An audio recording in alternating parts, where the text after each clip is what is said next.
কুষ্টিয়া জেলার ইবি থানার অন্তর্গত ঝাউদিয়া কাশীনাথপুর মধ্যপাড়া মাঠ প্রাঙ্গণে যুব সমাজের উদ্যোগে 2 দিন ব্যাপী দ্বিতীয় বাৎসরিক ঐতিহাসিক তাফসিরুল কোরআন মাহফিলের সমাপনী রজনীর স্বনামধন্য সভাপতি অমাকারনা মাকরণ শব্দ কিন্তু একই, এখানে ফাইল কর্তা সরাসরি আল্লাহ নিজে।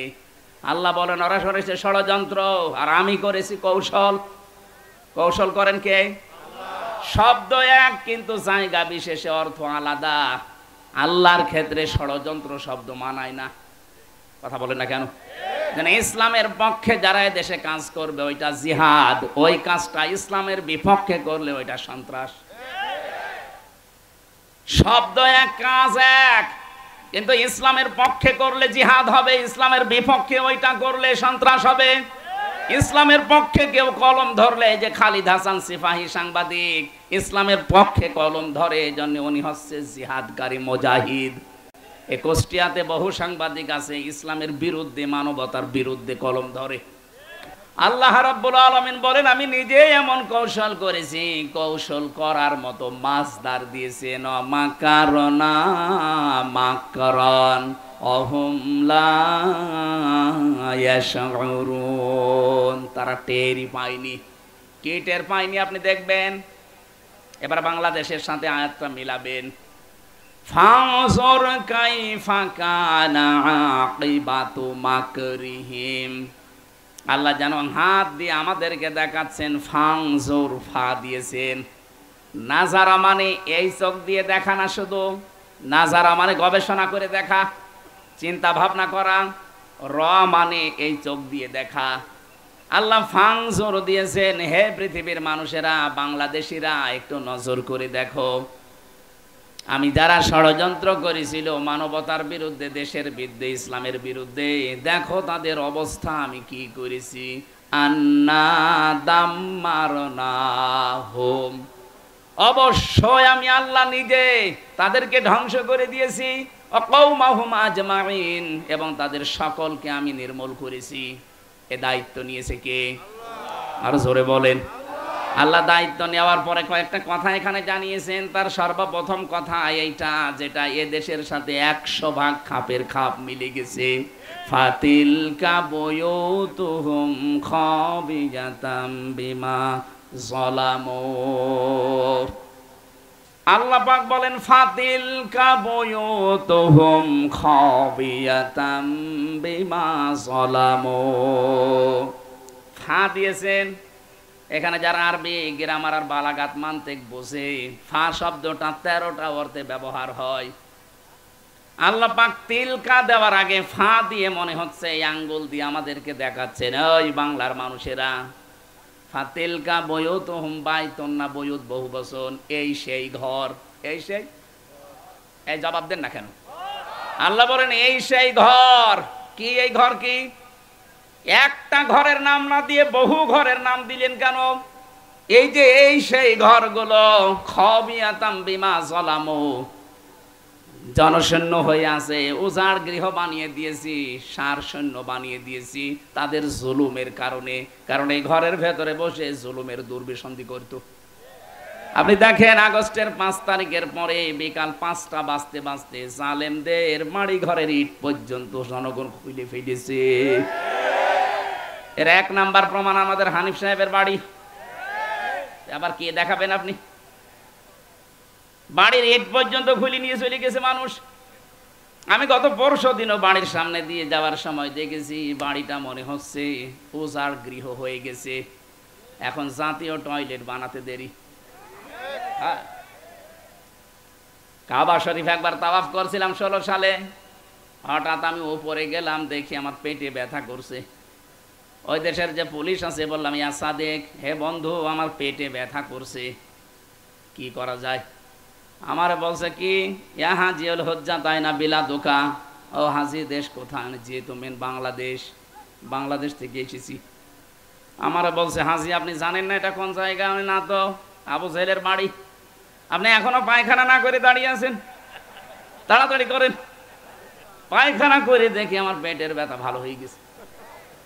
আল্লাহ যেন আমাকে জানাতে যাচ্ছে, হামজা এত টাকা খরচ করে আসলে আর শয়তানের বাড়ি পায়খানা না করে চলে যাবা, তাড়াতাড়ি করো।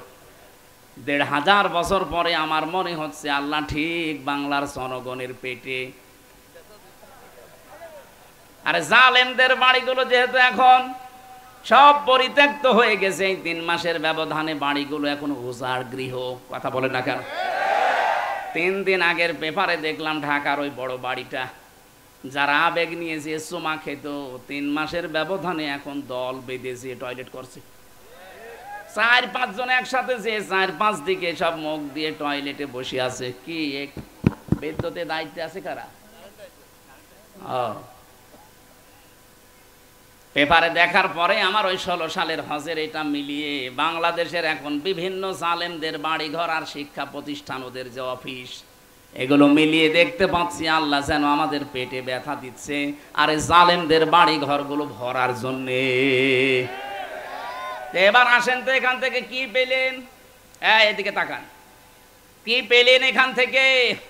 খালি শুনিয়েই যাবেন, আমি বলে যাব না। এখান থেকে এবার শিক্ষাগুলো বের করি। আল্লাহ পাক বলেন খাবিয়াতাম বিমা যালামু, তাদের এই জুলুম করার কারণে বাড়ি ঘরগুলো আজ জনশূন্য হয়ে আছে, উজাড় গৃহ হয়ে গেছে, সার শূন্য। এখন ভূত বাস করে না। ৩ মাসের ব্যবধানে যদি আল্লাহ এরকম করে দিতে পারে, আগামীতে যারা চেয়ারে বসবেন তারাও যদি জুলুম করেন, তাদের বাড়ি ঘর আল্লাহ উজাড় গৃহ বানিয়ে দেবে। ১ নাম্বার গেল। এরপরেও যদি কেউ শিক্ষা না নিয়ে ও যদি মনে মনে চিন্তা ভাবনা করে, দাঁড়ান বসি আগে চেয়ারে দেখেন কি করি। কথা বলে না কেন? এই যে দাঁড়ান বসি দেখেন কি করে, এই চিন্তা ভাবনা করে জালেমরা, যাদের আল্লাহ হেদায়েত থেকে চিরবঞ্চিত করে দিয়েছে। কারণ যারা জুলুমের সর্বশেষ সীমানায় পৌঁছে যায়, তাদের হেদায়েতের রাস্তা আল্লাহ বন্ধ করে দেয়। ইন্নামা নুমলি লাহুম লিয়াজদাদু ইসমা ওয়া লাহুম আযাবুম মুহিন। রব্বুল আলামিন বলেন, হে পৃথিবীর মানুষেরা, যখন তোমাদের পাপের বোঝা পরিপূর্ণ হয়ে যায়, তখন আমি আর ছাড় দেই না। হয়তো ছেড়ে দিয়েছিলাম কিন্তু আর ছাড় দেই না। যন্ত্রণাদায়ক অপমানজনক শাস্তি তোমাদের জন্য রেডি করে রাখি। এই আয়াতটা যে কত বাস্তব তার প্রমাণ বাংলাদেশের এই বিচারপতি কালামানিক। সুপ্রিম কোর্টের একজন বিচারপতি, তার আল্লাহ কলার পাতা শুইয়েছে, তার বিসি পর্যন্ত উড়ে গেছে, আর সংসার করার কাজ শেষ। কথা বলছেন এখন? আর কি দেখাবে আল্লাহ মহিন, আর কি দেখাবে? এত বড় অপমানজনক শাস্তি আল্লাহ দিয়েছে। আমার মনে হয় যদি এখন জেল থেকে বের হয়ে এই ঝাউদিয়ার রাস্তায় হেঁটে যায়, এ বাচ্চারা পিটিয়ে মেরে ফেলবে। আর আমার মনে মনে ধারণা হচ্ছিল 2024 সালের 5 আগস্টে 1:30টার সময় উনি যে হেলিকপ্টারে করে চলে যাচ্ছিলেন, যদি আল্লাহ না করুক পড়ে যেতেন, জনগণের সামনে পড়লি পিটিয়ে মেরে ফেলতো। কথা বলেন না কেন? কি ক্ষোভ তৈরি হয়েছিল মানুষের উপরে বলেন। এই আয়াতের শেষের শব্দ এটা, ইন্না ফি যালিকা লাআয়াতাল লিকাউমিন ইয়ালামুন। এখানে লাম তাকিদ আছে, ইন্না ফি যালিকা লাআয়াতাল লিকাউমিন ইয়ালামুন। এর ভেতরে শিক্ষা আছে ওই জাতির জন্য যারা জ্ঞানী। শুধু শিক্ষা না, লায়াতান, অবশ্যই শিক্ষা। কে বলছেন? বলেন বলেন। সূরা নমলের 50, 51, 52 নম্বর আয়াত। আল্লাহ এর পরে এবার একটা সুসংবাদ দিচ্ছেন, ওয়াজাইনাল্লাযীনা আমানু ওয়া কানু ইয়াত্তাকুন। এই কঠিন বিপদ এটা যাবার পরে আমি আল্লাহ বাঁচিয়ে দিয়েছিলাম তাদের, যে মানুষগুলো ইমানদার ছিল আর অবলম্বন করেছিল। আপনি দেখেন এই 15.5 বছরে এত জুলুম অত্যাচার নির্যাতনে যাদেরকে কণ্ঠাসা করে রেখেছিলেন, এই মানুষগুলো এখনো পর্যন্ত মাজা খাড়া করে দাঁড়িয়ে আছে। এদের বাঁচিয়েছে কে? বলেন। এদের যতটুকু ঈমান আছে যতটুকুই তাকওয়া আছে এই কারণে আমার আল্লাহ দুনিয়ায় বাঁচিয়ে দিয়েছে। আশা করছি আল্লাহ কিয়ামতের ওই কঠিন ময়দানে এই মানুষগুলোকে আল্লাহ বাঁচিয়ে দেবে।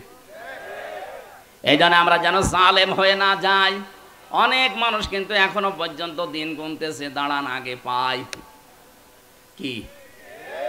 আপনি কি লক্ষ্য করেন না, ফাতিলকা বুয়ুতুহুম খাবিয়াতাম বিমা যালামু, জালেমদের ভাড়গড়ি জুলুম করার কারণে যদি ওজার গৃহ আল্লাহ বানিয়ে দিতে পারে, আগামী 5 বছর যারা ক্ষমতায় এসে জুলুম করবেন বলে বিভিন্ন ফোন দিয়ে আটতেছেন, আপনার বাড়ি 5 বছর পরে এরকম জালেমের মতো উজাড় গৃহ হবে না, ইন্টারন্যাশনাল পায়খানা হয়ে যাবে। এই জন্য সাবধান হবেন, আপনি থামবেন, ওইসব চিন্তা ভাবনা দূর করবেন। বিশেষ করে আমার জেলায় কুষ্টিয়াতে কোনো জালেম যেন চেয়ারে না বসে। এটা আমাদের হাতের সামনে আল্লাহ দেবে ইনশাআল্লাহ। কোন জালেমকে আমরা চেয়ারে দেখতে চাই না। যারাই আসুক তারা যেন নমনীয় আচরণ করে জনগণের সাথে। এই আয়াতের পরে আরো 8-9টা আয়াত আছে, এই তথ্যগুলো আমরা তো ওই বিষয়ে আলোচনায় যাইনি। আমরা আজকে একটা গুরুত্বপূর্ণ বিষয় সামনে নিয়েছি, সূরা বাকারা। কোন সূরা বলেন বলেন? 6236টা আয়াত। এটা নির্ভরযোগ্য। 6666টা আয়াত, এটা প্রসিদ্ধ। এটা নির্ভরযোগ্য না, এটা প্রসিদ্ধ। আমাদের সারা পৃথিবীতে এটা চালু আছে যে কোরআনের আয়াত 6666টা, কিন্তু গণনা করে দেখবেন 6236টা হবে। আল্লাহ এতগুলো আয়াতের ভেতরে আমি একটা মাত্র আয়াত পড়েছি, তাও 3 ভাগের 1 ভাগ। আমার আয়াতের ভেতরে যতগুলো তথ্য আছে এই মাথার ভেতরে আল্লাহ দিয়েছে। আমি 1-1.5 ঘন্টা না, আমার যতদিন হায়াত আছে পুরা জীবন যদি এই শব্দটা নিয়ে আমি আলোচনা করি, তাও এত কথা এখান থেকে শেষ হবে না। আমি দেখি কতটুকু ডেলিভারি দিতে পারি। জবান খুলে কোরআনের আয়াত পড়ে না গে, আউযু বিল্লাহি মিনাশ শাইতানির রাজিম, বিসমিল্লাহির রহমানির রহিম, ইয়া আইয়ুহাল্লাযীনা আমানু দুখুলু ফিস-সিলমি কাফা। খুব খেয়াল করে শুনবেন, কিছু পয়েন্ট আছে অনেক সূক্ষ্ম। জ্ঞান যদি একেবারেই না থাকে আপনার মাথার ভেতরে, তাহলে বোঝা কঠিন হয়ে যাবে। এই জন্য জ্ঞানী যারা আছেন, আলেম, বাংলা শিক্ষিত, খুব খেয়াল করে মিলাবেন জীবনের সাথে।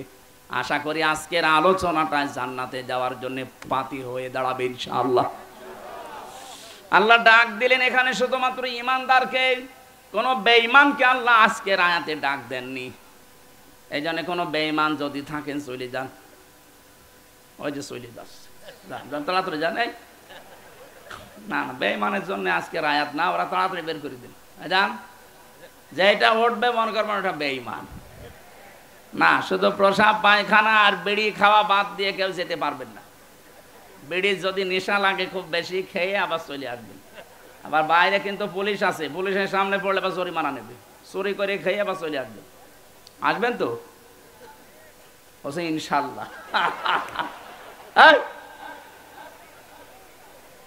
এটা হাত নষ্ট হয়ে যায়, কলিজা নষ্ট হয়ে যায়।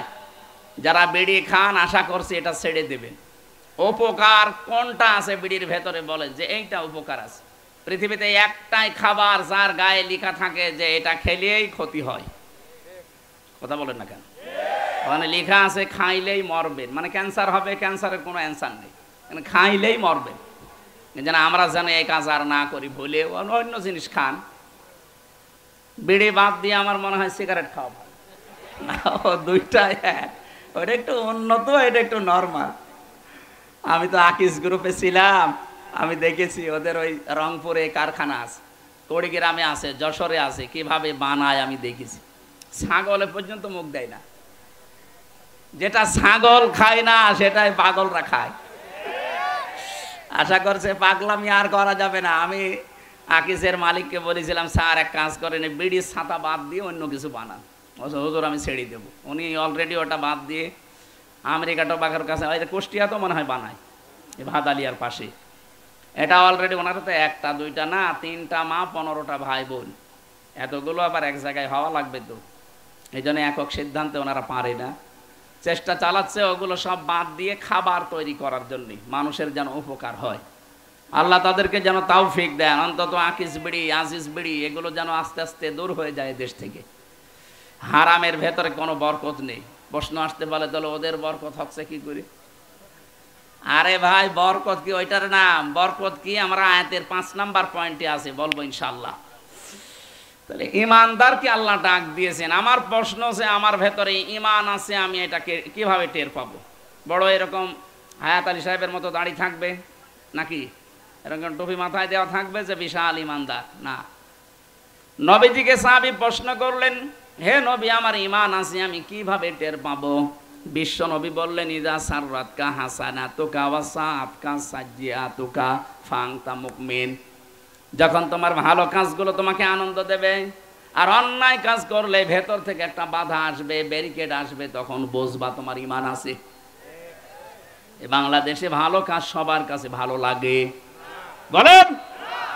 অন্যায় কাজ সবার কাছে অন্যায় লেগেছিল, অন্যায় জানার পরও অনেকে আরো আনন্দে বাধা দিয়েছে। কুষ্টিয়ার আশপাশে প্রায় 12-13টা জেলায় আমাকে ঢুকতেই দেয়নি, অথচ এ জেলার মানুষ আমি। যারা দেয়নি তারাও বাইরের না, তারাও এই জেলার মানুষ। কোথায় আছে না আজ? পালিয়েছেন কেন? আমাকে জোর জবরদস্তি করে না রেখেছিলেন, আপনাকে তো জোর করে আমরা পালাতে বলিনি। কোথায় গিয়েছেন? কোন ভালো মানুষ দুনিয়া থেকে পালায় না, পালায় শুধু অপরাধীরা। বোঝা যাচ্ছে আপনি অপরাধী। এই যে ভালো কাজগুলো আপনি বন্ধ করে দিয়েছিলেন এই দেশে, কোরআনে কারিমের কথা বলা এটা যে ভালো কাজ, ও পাগলও জানে। এই কথা বলে না কেন?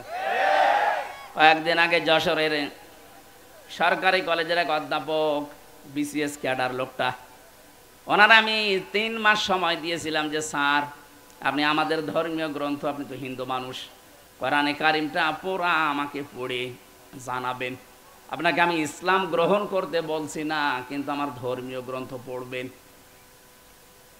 উনি তাফসির কিনে পড়েছিলেন পুরাটা। 3 মাস পরে দেখলাম মুসলমান হয়ে গেছে।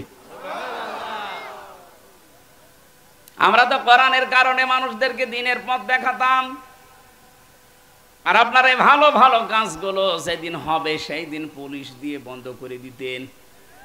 আমার নিজের এই যে পাশে পাঠিকা বাড়ি, আমার ইউনিয়ন, আমার উঠতে দেয়নি স্টেজে। কেন? আমি কি আপনার মেয়ের দিকে তাকিয়েছিলাম? আর আপনার যে মেয়ে, ওকে তাকানোর মতো? বলেন, ওই মেয়ের দিকে তাকানো যায়? কোন নজরে আমি তাকাবো?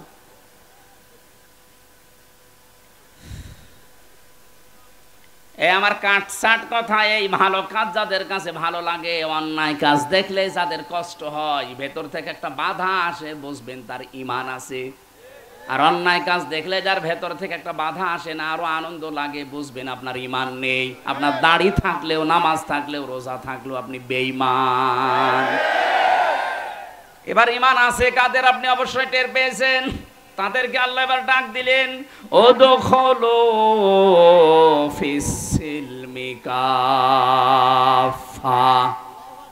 আল্লাহ পাক বলেন তোমরা পরিপূর্ণভাবে ইসলামে প্রবেশ করো। এবার আমি আলেমদেরকে বলছি, এখানে আল্লাহ এখানে সিলমন দিয়েছেন, সিনের নিচে জের দিয়ে সিলমনের বাংলা অর্থ হয় ইসলাম, আর সিনের ওপরে জবর দিয়ে বাংলা অর্থ হয় শান্তি।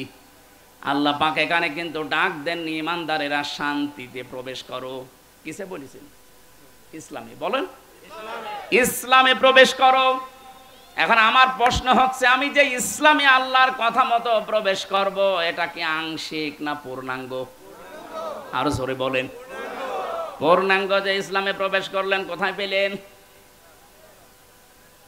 আল্লাহ পাক কাফাতান দিয়েছেন, উদখুলু ফিস-সিলমি কাফা।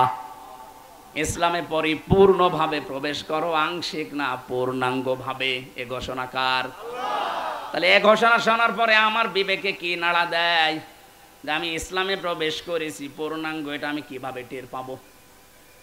কোরআন শরীফ থেকে আয়াত নিয়ে আমি গবেষণা করে চিন্তা ভাবনা করে 5টা বিষয় বের করেছি।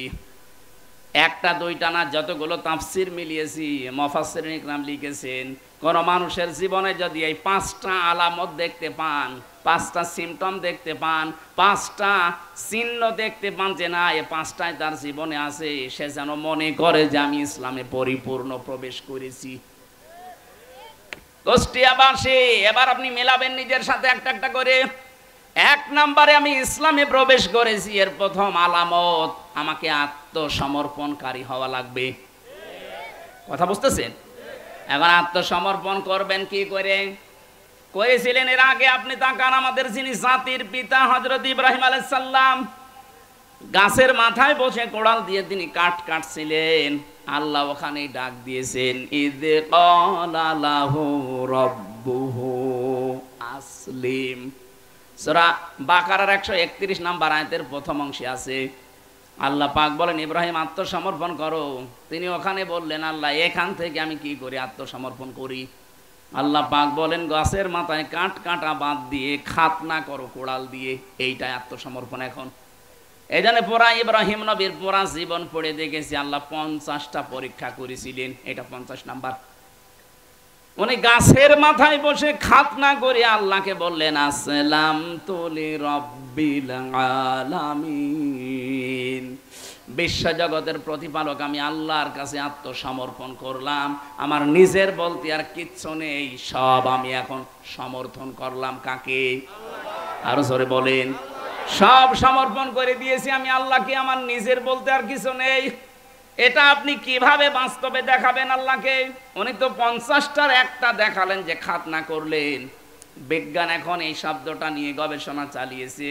পৃথিবীর এই একটা জাতি যারা খাতনা করে, ইব্রাহিমকে যারা জাতির পিতা মানে। অন্যান্য ধর্মে যারা আছে তারা কিন্তু খাতনা করছে না, যদিও বিজ্ঞান সম্মত, এটা স্বাস্থ্যসম্মত। খাতনা করলে অনেক রোগ থেকে আপনাকে বাঁচিয়ে দেবে আল্লাহ। এই জন্য অনেক হিন্দু যারা শিক্ষিত, যারা মার্জিত, ওরা চুরি করে রাতের আধারে মুসলমানদের ডাক্তার দিয়ে চুরি করে খাতনা করে নিচ্ছে। আমরা যদি অনেকে মনে করি খাতনা করা মানেই মুসলমানি, না, এটা ইব্রাহিম নবীর একটা সুন্নাহ, একটা আদর্শ, একটা রীতিনীতি। ওনাকে যে আল্লাহ 50টা পরীক্ষা করেছিলেন, 50টা পরীক্ষায় তিনি উত্তীর্ণ হয়েছেন। 50 নাম্বার পরীক্ষা ছিল এই খাতনা করা। আমরা যারা জাতির পিতা ইব্রাহিমকে মানি তারা এই খাতনা করি কিনা? আরো জোরে বলেন। যারা জাতির পিতা ইব্রাহিম নবীকে মানেন না, অন্য কাউকে মানেন, তাদের আর খাতনা করার দরকার নেই, তারা থাকবেন ফুল হাতা। কথা বলছেন এখানে? যার আদর্শ আপনি তাকেই মানেন না, তে আপনারও কাটার দরকার কি? আশা করছে আমার আর নিচে নামা লাগবে না। এই কথা বলুন। এটা নিয়ে ভাগাভাগি করা বন্ধ করে দেন। জাতির পিতা একজন, আল্লাহর ঘোষণা দেওয়া, তার নাম আরো জোরে বলুন, মিল্লাতা বিকুম ইব্রাহিম হুয়া সাম্মাকুমুল মুসলিমিন। এই যে হুয়া আছে, হুয়ার ফাইল কর্তা সরাসরি হযরত ইব্রাহিম আলাইহিস সালাম। কোন কোন তাফসিরে আল্লাহর নামও আছে, কিন্তু তিনি আমাদের জাতির পিতা, এই কারণে আমাদের নাম রেখেছেন মুসলিম। নাম কি? এখানে আমি সহ যারা বাবা আছি, বাবাদের এখানে 11টা দায়িত্ব এসে যায়। বাবা আছেন কারা? হাত তোলেন তো। এই আন্দাজ হাত তুলেন না, আমি কিন্তু 11টা জিজ্ঞাসা করবো, আন্দাজে বাবা হওয়া। বাবা হলে আপনাকে 11টা কাজ করা লাগে। প্রথম নাম্বারে তার অর্থবোধক একটা নাম রাখবেন। আমাদের জাতির পিতা যেমন একটা অর্থবোধক নাম আমাদের রেখে দিয়েছিলেন, নাম রেখেছিলেন মুসলিম। নাম কি? কি সুন্দর নাম দেখেন তো, আত্মসমর্পণকারী। আর আমরা এমনও বাবা পেয়েছি, নাম রেখে দিয়েছে এমন নাম, হিন্দু না মুসলমান বোঝা যায় না। এরকম নাম দেশে নেই, আমরা নাই নিলাম। আপনি কেন এমন নাম রাখবেন যেটা হিন্দু না মুসলমান বোঝা যায় না? আপনি তো মুসলিম জাতির পিতা ইব্রাহিমের সন্তান, এমন একটা নাম রাখবেন যে নামের ভেতরে আমার আল্লাহর পরিচয় পাওয়া যায়। কি সুন্দর একটা অর্থবোধক নাম আমাদের পিতা দিলেন। দেখেন, হুয়া সাম্মাকুমুল, এখানে আলেম নেই, জবান খুলে কোরআনের আয়াত পড়েন না কেন? হুয়া সাম্মাকুমুল মুসলিমিন। আমাদের পিতা এবার কি করলেন? আত্মসমর্পণ। এবার তাকাবেন আপনি একটা একটা করে, আমি বলছি। আপনি যে ইসলামে প্রবেশ করেছেন তার প্রথম আলামত এইটা, আপনি দেখবেন আপনার জীবনে মেলে কিনা। খুব সূক্ষ্ম বিষয়টা। অওয়াসা বিহা ইব্রাহিম বানিহি ওয়া ইয়াকুব ইয়া বানিয়া ইন্নাল্লাহা আসতাফা লাকুমুদ্দিন ইলা আখিরি আয়াত। সূরা বাকারার 132 নম্বর আয়াতের প্রথম অংশে আছে, আল্লাহ পাক বলেন তোমাদের জাতির পিতা ইব্রাহিম এবং ইয়াকুব তার সন্তানদেরকে ইন্তেকালের আগে এই ওসিয়তগুলো করেছিল, হে আমার আদরের সন্তানেরা, অবশ্যই আল্লাহ, এই ভালো করে, হে আমার আদরের সন্তানেরা, অবশ্যই আল্লাহ ইন্নাল্লাহা আসতাফা লাকুমুদ্দিন, তোমাদের জন্য মনোনীত করেছেন, নির্বাচিত করেছেন, চয়ন করেছেন, চুজ করেছেন একটা দিনকে। কাকে? এ পর্যন্ত যদি না বোঝেন পরের শব্দ বুঝবেন না। তোমাদের জন্য আল্লাহ নির্বাচিত করেছেন, পছন্দ করেছেন একটা দিনকে। কাকে? কে দিন? এই রাতের পরে যে দিন আসবে ওই দিন না। দিন এখন সারা পৃথিবীতে চলছে 4,500 দিন। দিন মানে যদি ধর্ম মনে করেন, 4,500 ধর্মের লোক এই দুনিয়ায় এখন আছে। 257টা রাষ্ট্রের ভেতরে চলছে এটা। 257টা রাষ্ট্র আছে। আমি ছোটখাটো যতগুলো রাষ্ট্রে ঘুরলাম, বাংলাদেশের চার রাষ্ট্রগুলো, কোনটা 8 ডবল, কোনটা 14 ডবল, কোনটা 29 ডবল। বাংলাদেশের চাইতে মালয়েশিয়া গিয়েছিলাম 8 ডবল বড়। এর চাইতে সৌদি আরব 14 ডবল বড়। এর চাইতে পাশের রাষ্ট্র ইন্ডিয়া 29 ডবল বড়। আমেরিকায় কিছুদিন পরে আমার ভিসা লাগিয়েছি, আমি যাচ্ছি ওখানে বাংলাদেশের চাইতে 59 ডবল বড় ওই দেশটা। আমেরিকার কাছে বাংলাদেশ একটা গ্রাম না, গ্রামও না। সারা পৃথিবীতে 800 কোটির উপরে মানুষ আছে, 4,500 ধর্মের দিনের মানুষ আছে। আল্লাহ পাক বলেন দিন হিসাবে আমি তোমাদের জন্য যেটা পছন্দ করলাম, ইন্নাদ-দীনা ইনদাল্লাহিল ইসলাম, তোমাদের জন্য আমি আল্লাহর কাছে একমাত্র মনোনীত ধর্মের নাম। কত সূক্ষ্ম বিষয় দেখেছেন। জাতির পিতা ইব্রাহিম এবং ইয়াকুব তাদের সন্তানদেরকে বলেছে তোমাদের জন্য একটা দিন আল্লাহ নির্বাচিত করেছেন। সেই দিনের পরিচয় সূরা আলে ইমরানের 19 নম্বর আয়াতে দিচ্ছেন আল্লাহ। সেই দিনের নাম, এই জবান খোলেন না কেন? আল্লাহ রাব্বুল আলামিন ইসলাম বলে শেষ করে দেননি। সূরা আলে ইমরানের 85 নম্বর আয়াতের ব্যাখ্যাটা আরো বিস্তারিত দিয়েছেন। অমাই আবতাগি গায়রাল ইসলামি দীনান ফালাই ইউকবালা মিন ওয়া হুয়া ফিল আখিরাতি মিনাল খাসিরিন।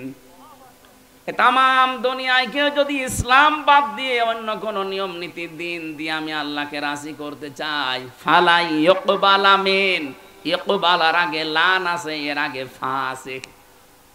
এর বাংলা অর্থ দাঁড়িয়েছে কোশ্চিন কালেও হবে না। আল্লাহ পাক বলেন তোর জীবনের কোন ইবাদত বন্দেগী আমি আল্লাহর কাছে কবুল হবে না যদি ওটা ইসলাম বাদ দিয়ে অন্য কিছু নিয়ম নীতিতে হয়। আপনি কি সৌভাগ্যের অধিকার একটু খেয়াল করেন, 4,500 ধর্ম দিয়ে আজ যারা তাদের সে দেবতা বলেন, ভক্ত কেউ দেবতা বলে, আমরা আল্লাহ বলি, সবাই যেতে চাচ্ছে ওনার কাছে। আল্লাহ পাক বলেন 4,500 ধর্মের একটা দিয়েও হবে না, আমার কাছে পৌঁছাতে হলে ইসলাম লাগবে। এই আয়াত দিয়ে এক কথায় নির্দ্বিধায় দলিল দেওয়া যায় 4,500 ধর্মের যারা আছেন আপনাদের সব কর্ম মাঠে মারা যাচ্ছে। শুধু দুনিয়ায় শেষ আপনাদের না, ওয়া হুয়া ফিল আখিরাতি মিনাল খাসিরিন, সবচাইতে মারাত্মক ক্ষতিগ্রস্ত হবেন আপনি আখিরাতে। আমরা যদি দুনিয়ায় কিছুই না পাই দিন ইসলাম মেনে, অন্তত আখিরাত আমাদের নষ্ট হচ্ছে না। কথা বলেন ঠিক কিনা? এই জন্য আমাদের এখন থেকে সিদ্ধান্ত নেওয়া লাগবে যা করি যেন দিনের ভেতরে থাকে। দিন মানে রাতের পরে যে দিন আসবে ওই দিনের ভেতরে, ইসলামের ভেতরে। কিসের ভেতরে? বিবাহ শাদী করতে হলেও দিনের ভেতরে থাকা লাগবে। আজ বাংলাদেশে বহু বিয়ে শুরু হয়, বহু বিবাহ শুরু হয় হারাম কাজ দিয়ে। এদেশে অনেক মানুষ মনে করে 4 বিয়ে করা ফরজ, সুন্নাত, নফল, ওয়াজিব। না, কিচ্ছু না। এটা সিস্টেম আছে। কোরআনে কারিমে সূরা নিসার 3 থেকে 5 নম্বরে আয়াতগুলো যে নাজিল হয়েছে, আপনি একটু ঐতিহাসিক প্রেক্ষাপটগুলো খেয়াল করেন। আল্লাহ কেন নাজিল করলেন আয়াতগুলো বিবাহের ক্ষেত্রে? কোন নারীর রূপ সৌন্দর্যের মধ্যতা পেয়ে আপনি ভসালে শুধু একটার পর একটা বিয়ে করে যাবেন না। ইসলাম এই জন্য আপনাকে 4 বিয়ের অনুমতি দেয়নি। বিয়ে করতে পারেন একটাই, এরপরে যদি বিবাহ করতে যান অসহায় সমাজের অসহায় নারী, বিধবা নারী এবং স্বামী পরিত্যক্তা নারী, তালাক প্রাপ্তা এবং স্বামী মারা গেছে বিধবা, অথবা অসহায় নারী, এতিম মা বাবা নেই, এরকম অসহায় মানুষকে বিয়ে করে তাদেরকে সামাজিক মর্যাদা দেওয়ার জন্য আপনি বিয়ে করতে পারেন। 1, 2, 3, 4। অধিকাংশ মানুষ এটাকে নিয়ে 4 বিয়ে করা ফরজ, অথচ ইনসাফ করতে পারে না, খালি বিয়ে করিয়েই যাচ্ছে। আপনি কি আকিজের ছেলে নাকি? আকিজের ছেলে 4 বিয়ে করেছে, বলছে আমিও করব। আরে ভাই করবেন, ঠিক আছে, তার মতো টাকা আছে আপনার? তার খুলনা 1 বউ থাকে, যশোরে 1 বউ থাকে, রংপুরে 1 বউ থাকে, ঢাকা ভার্সিটি স্যার আর 1 বউ। তার যে টাকা, ও নিজেও জানে না তার কত টাকা আছে। আর আপনি নিজে হিসাব করেও পারেন আপনার টাকা আছে কিনা। আপনি আন্দাজে খালি বিয়ে করবেন। তাহলে বিয়ে শুরুই হচ্ছে আমাদের আন্দাজে। এমনকি অধিকাংশ বিয়েতে আজ যে ঝামেলাটা তৈরি হচ্ছে, এখানে যেহেতু বাবা আছে, আমার বাবাও আছে, উনিও ভুল করেছে। বিয়েটা করার সময় ইসলামের নিয়ম হচ্ছে অলিমা করা। এই কথা বলে না কেন? অলিমা করলে এটা যে ছেলের বাড়ি হয় না মেয়ের বাড়ি হয়? বলেন বলেন। এইটা ইসলাম। আজ ইসলামের এই নিয়ম বাদ দিয়ে যারা অলিমা বাদ দিয়ে বরযাত্রী যায়, মেয়ের বাড়িতে 150, 200, 250 মানুষ নিয়ে যাচ্ছে বরযাত্রী। কোথায় পেয়েছেন ভণ্ডামি? আমি মনে হয় মেয়ের বাবা এই জন্য বলছি নাকি? না, আমি এই জন্য আরো বলছি, কারণ আমার তো ছেলে নেই, আমার তো বাঁচা লাগবে। আমি যা করেছি ওটা ভুল হয়ে গেছে, থুক্কু। সামনে যেন আর কেউ এটা না করেন। ছেলে বিবাহ দিতে হলে অলিমা করা লাগবে ছেলের বাড়িতে না মেয়ের বাড়িতে? এই নিয়ম পালন করা যাবে না। যারা বাবা আছেন হাত তোলেন তো। না না, আপনি আন্দাজে হাত তুলেন না, সামনে কিন্তু বরযাত্রী মার যাবে। আমাদের হচ্ছে না, বিবাহ শাদীটা ইসলাম অনুযায়ী হচ্ছে না আমাদের। এটাকে আমি ইয়ারকি মারার জন্য, ফাইজলামি করার জন্য বললাম? এটা ইসলামের একটা শিয়ার, একটা নিয়ম। নবীজি যতগুলো বিয়ে করেছেন সব অলিমা করেছেন নিজের বাড়িতে। এ কথা বলে না কেন? আপনি কোথায় পেয়েছেন 200 বরযাত্রী নিয়ে মারতে যাওয়া যাবে? 18 বছর, 20 বছর, 25 বছর একটা মেয়েকে এত কষ্ট করে লালন পালন করে আপনার হাতে দিচ্ছে, এই তো অনেক কিছু। 18 বছর, 20 বছর যে শ্রম দিলে ওই মেয়ের মা বাবা, ওই মেয়ের কাছ থেকে মা বাবার কোনো লাভ নেই। যত লাভ সব আপনার পরিবারের। আপনার সন্তান সে পেটে নেয়, আপনার খেদমত করে, আপনার বাড়িতে রান্না বাড়া করে। কথা বলে না কেন?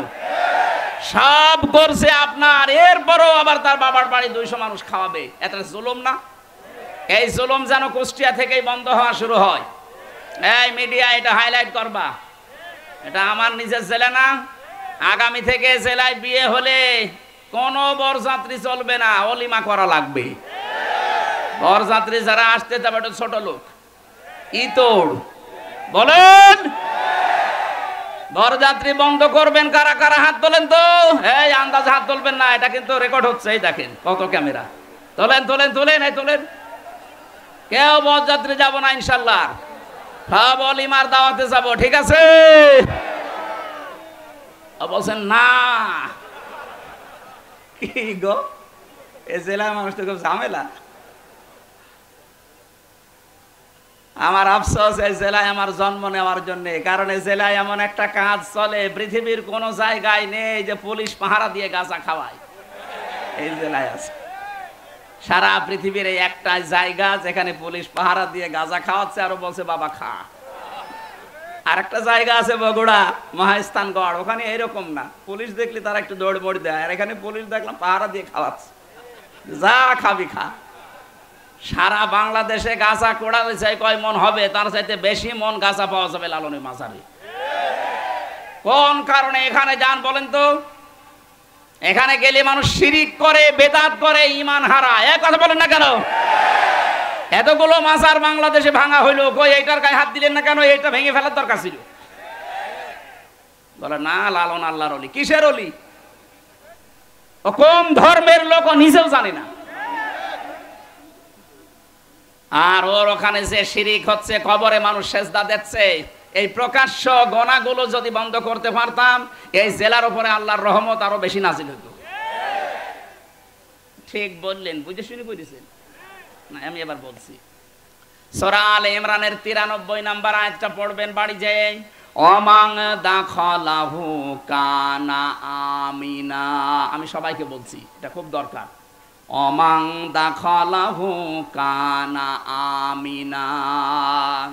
কেউ যদি এই কাবার এলাকায় প্রবেশ করে, আমি আল্লাহ তাকে নিরাপত্তা দিয়ে দেই।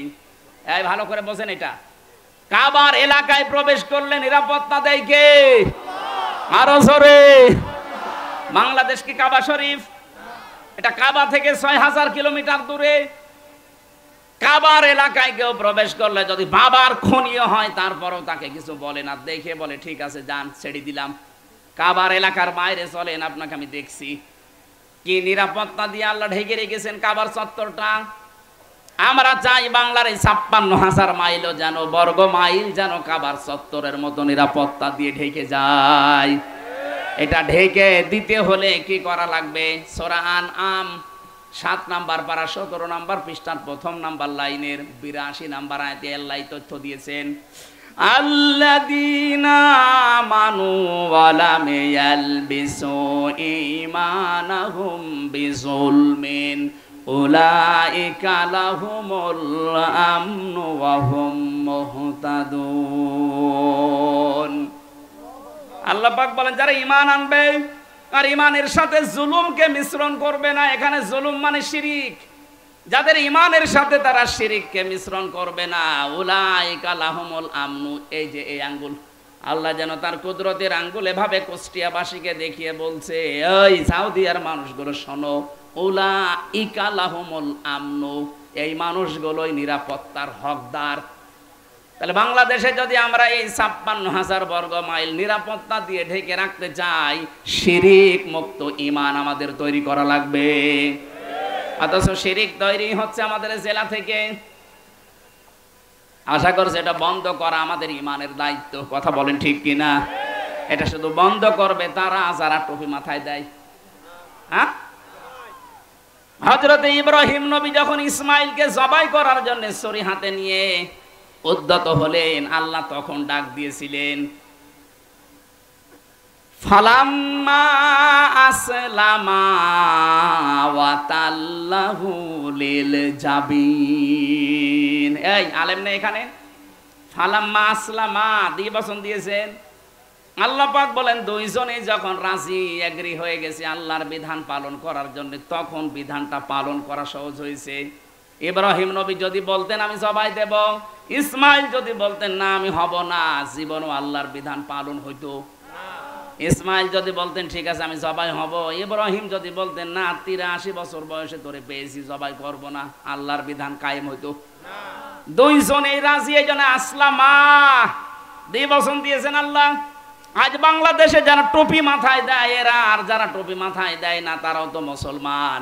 সবাই যদি আমরা ইব্রাহিম আর ইসমাইলের মতো ভূমিকায় আসতে পারি, যারা দায়িত্বে আছেন 1628টা মানুষ এই দায়িত্বে আছে বাংলাদেশের, এরা ইব্রাহিমের ভূমিকায় আসা লাগবে।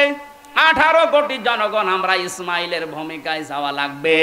এই দেশে অবশ্যই আল্লাহর বিধান কায়েম করা সহজ হয়ে যাবে। আমরা এই দেশকে কাবার চত্বরের মতো নিরাপত্তা দিতে চাই। কথা বলেন না কেন? তাহলে আমি যে শব্দটা নিয়েছিলাম দিন হিসাবে, যারা ইসলাম বাদ দিয়ে বিয়ে করছেন বিয়ে হচ্ছে না, আজকে থেকে বরযাত্রী বন্ধ, অলিমা শুরু ইনশাআল্লাহ। এই জেলা থেকে শুরু হবে। মেয়েরা যারা এসেছেন, সম্মানিতা মা বোনেরা, আপনি যদি আত্মসমর্পণ করে ইসলামে প্রবেশ করতে চান, 4টা কাজ আপনার জীবনে থাকা লাগবে। ইদা নাজারা ইলাইহা সাররাতুহু, স্বামী যখন বাইরে থেকে এসে আপনার দিকে তাকাবে, স্বামীকে আপনি আনন্দ দেবেন। কিন্তু অধিকাংশ মেয়েরা এটা আজ করে না, এই জন্য অনেক স্বামী বাইরে লাইন করে। দেখছেন, বলছে ঠিক, তার মানে এলাকায় চলছে। ওয়াইদা গাবা আনহা হাফিজাতুহু, যখন স্বামী বাইরে যাবে নিজেকে হেফাজতে রাখবেন। নিজের ইজ্জত, আবরু, সম্ভ্রম, স্বামীর সন্তান, স্বামীর সম্পদ, এগুলো হেফাজত করে রাখবেন। এটা আত্মসমর্পণকারী নারী এর গুণাগুণ। 3 নম্বরে ওয়া তুইনু আলা দীনি যাওজাতিহা, স্বামী যখন বাইরে থাকবে, সে দিনের কাজে হোক, ইসলামের কাজে হোক, মানবতার সেবায় হোক, স্বামী যখন বাইরে থাকবে তাকে সাহায্য করবেন, আরো সময় দেবেন, তাকে উদ্বুদ্ধ করবেন, ছাড় দেবেন না। আপনি আরো তার প্রতিবন্ধকতা সৃষ্টি করেন। কি করে বেড়াও তুমি? কি করার মানে? আপনার স্বামী মানবতার সেবা করে, ইসলামের কাজ করে, এই কথা বলছেন এখানে। আপনি শুধু নামাজ পড়ে রোজা রেখে কালো বোরকা পরে নেককার হতে পারবেন না। স্বামীকে দিনের কাছে আপনাকে ছাড় দেওয়া লাগবে।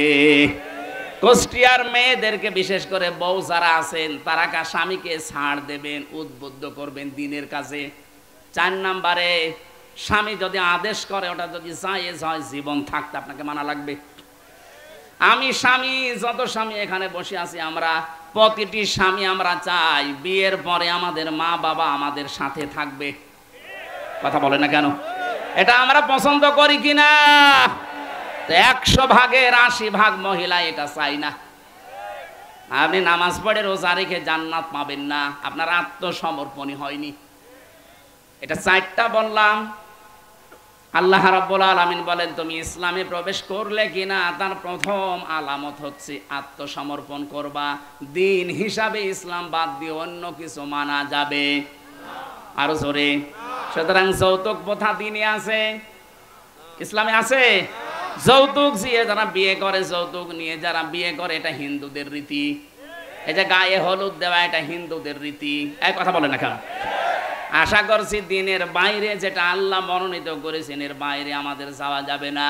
ফালা তামুতুন্না ইল্লা ওয়া আনতুম মুসলিমুন। রব্বুল আলামিন বলেন, ইব্রাহিম নবী সন্তানদেরকে বলেছিল, ছেলেরা যাই করো, মুসলমান না হয়ে মরো না। কারণ মুসলমান না হয়ে কবরে গেলে কবর তোমাকে কিন্তু ছাড়বে না। কথা বলেন ঠিক কিনা? আমরা যাই করি আত্মসমর্পণ করব, আর মুসলমান না হয়ে কবরে আমরা যাব না ইনশাআল্লাহ। 2 নম্বরে আমি পেয়েছি ইখলাস অর্জন করা লাগবে। 3 নম্বরে আকীদা শুদ্ধ করা লাগবে। 4 নম্বরে উন্নত চরিত্র অর্জন করা লাগবে। 5 নম্বরে লেনদেনে স্বচ্ছ থাকা লাগবে। এটা বাংলাদেশে একেবারে দূর হয়ে যাচ্ছে। দেখতে মনে হয় আকাশ থেকে পালিয়ে এসেছে, খুব ভালো মানুষ, কিন্তু লেনদেন করে দেখবেন ওর মতো হারামি আর নেই। দোকানে বাকি যদি খায়, দোকানের সামনে দিয়া যায় না, অন্য রাস্তা দিয়ে যায় না। আপনি ইসলামে প্রবেশ এখনো পরিপূর্ণ করেননি। আকীদা বিশুদ্ধ করা লাগবে। কেন বলছি? বাংলাদেশে একটা মুসলিম দলের উপর একটা মিথ্যা তহমত দিয়ে বলা হয় যে ওদের আকীদা ঠিক নেই। অথচ বাংলাদেশে যদি আকীদার প্রশ্ন করেন, সবচাইতে শুদ্ধ আকীদার মানুষ হচ্ছে এই দেশে যারা একামতে দিন কায়েম করতে চায়। এই মুসলিম দলের উপর একটা মিথ্যা তহমত দিয়ে সারা বছরের পর বছর এই তহমতটা আপনি চালিয়ে দিচ্ছেন। আপনার আকীদা ঠিক আছে? ফাঁসির দড়িটা গলার কাছে আসুক, আকীদা কত প্রকার কি কি সব বেরিয়ে যাবে। ভণ্ডামি করার জায়গা পান না। আকীদার যে কিতাবগুলো আছে, আমি তাফসীরের কিতাব থেকে, হাদিসের কিতাব থেকে পড়ার জন্য আহ্বান জানাচ্ছি।